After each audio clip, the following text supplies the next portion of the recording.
up, Dodgers Nation? D-Mac here. You can follow me on Twitter and Instagram at DMac_LA. Kenley Jansen signs with the Atlanta Braves. Who will be closing games for the Dodgers? Was this a revenge signing by the Braves? We're going to dive into that in just a second. But quick reminder, for all latest Dodgers news and rumors all season long, be sure to hit that subscribe button, hit that notification bell, and if you want to see us post even more Dodgers content, smash that like button. It really helps the channel. And as always, I want your takes down below in the comments section. Today's Dodgers Nation question of the day: what is your reaction to Kenley Jansen signing with the Braves? Also, how would you describe his career with the Dodgers in 3 words or less? And then finally, who should be closing the games for the Dodgers? Should it be Brusdar Graterol? Should it be Blake Trinan? Should they go closer by committee? Should they consider making a trade? Look, Craig Kimbrel could possibly be had. I want all your takes down below in the comments section. And for all latest Dodgers news, head over to DodgersNation.com. So we've got some breaking news. Kenley Jansen has signed with the Atlanta Braves. Jeff Passan tweeted out, shocker, the Atlanta Braves have signed longtime Dodgers closer Kenley Jansen to a 1-year, $16 million contract. So Kenley Jansen is on the Braves. The Kenleyfornia adventure has a new chapter, but it's not with the Los Angeles Dodgers. And we heard the last few days that he was considering coming back to LA. The Dodgers were still in the mix with Kenley Jansen. They did have some contact there, but he ultimately signs with the Braves on a 1-year, $16 million deal. So my first takeaway is he signs that 1-year contract, and there was a lot of talk that he was seeking a 2- or 3-year deal and a guarantee to be the closer for whatever team he signed for. So I fully expected him to sign at least a 2-year deal and most likely a 3-year deal with maybe a team like the Miami Marlins, but he goes to the Atlanta Braves on that 1-year, $16 million contract. That is a little steep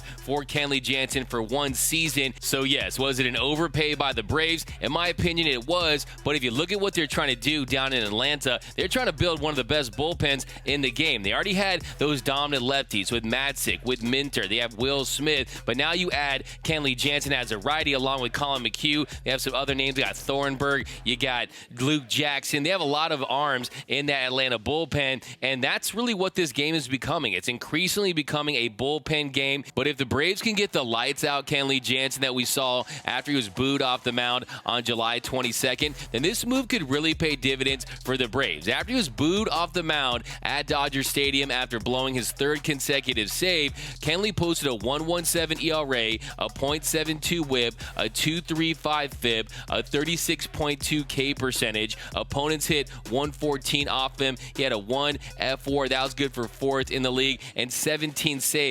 That was the 2nd most in Major League Baseball down the stretch. So he took those boos, he used it as fuel, and he didn't blow another save for the rest of the year. And as a whole, he posted a 2.22 ERA. He had a 2.83 expected ERA, a 3.08 FIP, finished with 1.8 WAR in 69 innings of work. And that 1.8 F WAR, that was good for 12th in the league among qualified starters. He also didn't give up a run in the postseason in 7 innings of work. So all in all, he had a really nice year, but there is one number that I didn't like, and of course that is that walk percentage. A 12.9 walk percentage for Kenley Jansen last year. That was his worst mark in that category since 2010, so that walk percentage is definitely a red flag. But he's still great at missing barrels, inducing soft contact. But I think if you're the Dodgers, it was just time to move on. I think that it had ran its course. Kenley Jansen on the Los Angeles Dodgers, you know, he had some resentment for what happened in 2020 after he blew the save against the Rays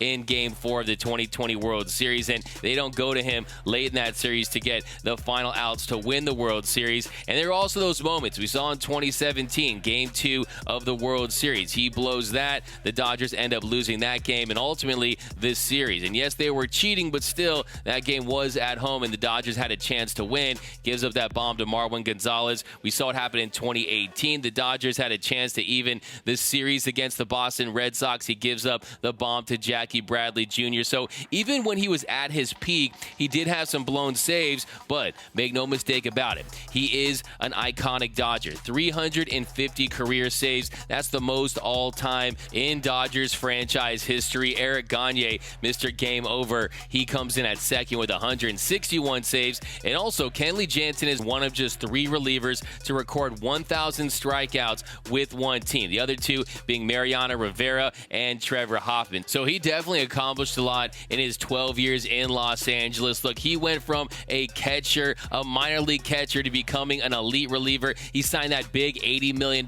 contract and now a $16 million contract Kenley Jansen won in life. And he posted on his Instagram a little farewell to Dodger fans. He posted, "Today was a day filled with emotions. First, thank you to the Dodgers organization and all the fans who bleed blue. Your love, including that tough love, helped make me the man I am today. I joined the Dodgers in 2004 when I was a 17-year-old kid from Curacao. I was a part of the organization for more than half of my life. They believed in me and gave me a second chance as a pitcher after I couldn't hit A-ball pitching. It worked out better than I could have ever imagined. Most saves in Dodgers history, 2 Trevor Hoffman Awards, 3 MLB All-Star games, and a member of the 1,000 Strikeout Club. We enjoyed so much success, capped off by the World Series win in 2020. Last, an extra special thank you to all the valets, attendants, clubbies, daycare workers, training staff, medical staff, coaching staff, front office personnel, and especially teammates who made me and my family feel welcomed every time we came to Dodger Stadium.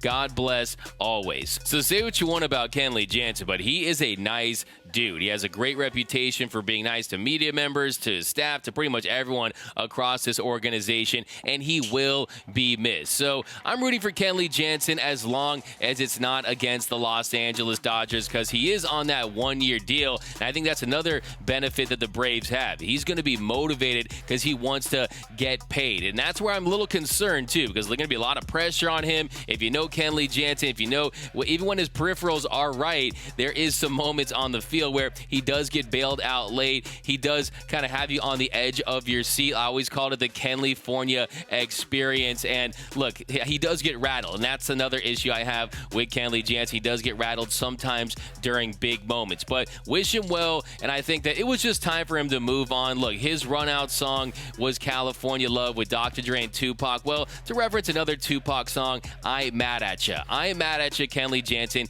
Get that nice one-year bag, $16 million. The Dodgers were never going to come close to paying that. Maybe $10 to $12 million, something in that range. But I am a little surprised that he did go for the one-year deal. I truly believed he was going to sign a multi-year deal, maybe just under $30 million with a team like the Miami Marlins, like I said. But maybe what he's trying to do is show teams that this is who he is now. It's not that he's the old Kenley Jansen. It's that he's Kenley Jansen 2.0. He's reinvented himself. Last season, he threw that cutter 58% of the time. I always called it his bread and cutter. Well, between 2011 and 2019, he threw that pitch 83.8% of the time. So you've seen him go with that two-seam. You've seen him throw that slide piece. So he's not just going to that cutter all the time these days, but that cutter really still, when it's on, is when he's at its best. That's how he misses bats. He misses barrels with that pitch. But hey, I wish him well. And look, he is the greatest closer in Dodgers history. Yes, Eric Gagne had a better peak, but Kenley Jansen, he had the longevity. So Kenley Jansen, good luck in Atlanta. But the big question now is, what do the Dodgers do when it comes to closing out games? Well, I see a lot of people out there saying Blake Treinen should be the new Dodgers closer. Blake Treinen was the Dodgers' best and most consistent reliever last season. He posted a 1.99 ERA. He recorded 7 saves in 72 1/3 innings, had 85 punch-outs to 25 walks, had a 2.88 FIP, a 2.06 ERA plus, finished with 1.8 F4, and Blake Treinen was almost like a mini reclamation project for the Dodgers when they brought him in for the 2020 season. He was one of the best relievers in the game in 2018, and then he struggled mightily in 2019, and he was really good in 2020, but in 2021, he was great. And the big adjustment for Blake Treinen from 2020 to 2021 is he started throwing that sinker less and started throwing that cutter more. In 2020, he threw that sinker at a 55.8 clip, and he lowered that to 27.4% in 2021. He threw that cutter 30% of the time last season, up from 8% in 2020. So that adjustment really paid dividends for Blake Treinen. He was lights out throughout the season, but when you throw your best reliever out there in the closer's role, you don't have that flexibility. You want to have guys like Blake Treinen going against the top of the lineup for the opposing team, the meat of of the order. You want to use him when the Dodgers need him most. You want to have him to come in and put out those fires when the Dodgers need it, and that's not necessarily always going to be in the 9th inning. And then there's the fireballer Brusdar Graterol. So the Bazooka has added a cutter this offseason. You saw him use that slider more last year. The big thing with Brusdar Graterol is he throws strikes, he induces soft contact, but he doesn't get those punch outs. That K percentage is low for a guy that throws triple-digit heat. He's another option. Then, of course, there's Tommy Kenley, who we're going to see this year. You're going to have Daniel Hudson. And then, who knows, maybe the Dodgers considered trading for Craig Kimbrel. Craig Kimbrel was lights out with the Chicago Cubs, had a .49 ERA,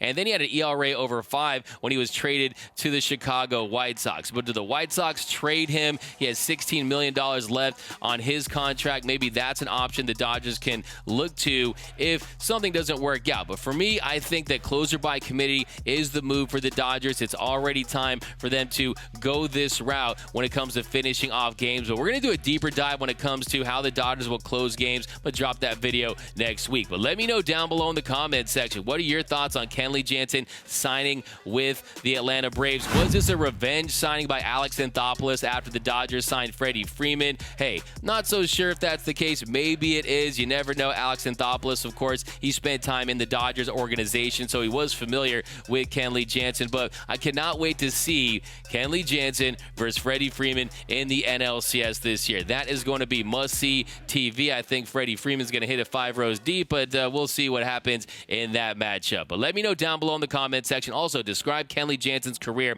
with the Dodgers in 3 words or less. Who should be the Dodgers closer? Let me know. Should they go closer by committee? Also, would you consider trading for Craig Kimbrel? I want all your takes down below in the comment section. My name is D-Mac. You can follow me on Twitter and Instagram at DMac_LA. For all the latest Dodgers news and rumors, be sure to hit that subscribe button, hit that notification bell. And if you really want to support the channel, smash that like button. And until next time, think blue, bleed blue, and I'm out.